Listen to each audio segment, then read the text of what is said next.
चूरू जिले में कल मूसलाधार बारिश हुई। ये बरसात लगभग 132 mm हुई थी। इस बरसात के कारण शहर के मध्य स्थित जोहरी सागर के इर्द गिर्द की बस्तियों में काफी पानी भर गया था।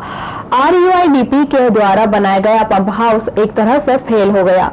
सरकार की यह शहर की बरसात का पानी गंदा पानी ट्रीटमेंट प्लांट लिफ्ट नहीं हो पा रहा था। ट्रीटमेंट प्लांट को ओवरफ्लो होने के कारण कगार पर पहले से ही पहुंच चुका था।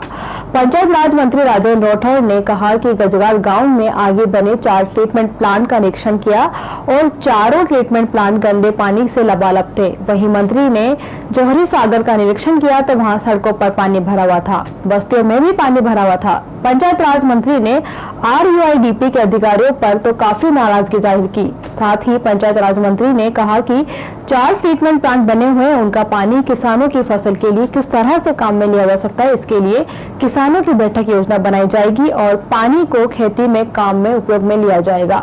इस मौके पर जिला कलेक्टर मुक्ता आनंद अग्रवाल, भाजपा के वरिष्ठ नेता विक्रम कोटावत, जिला प्रमुख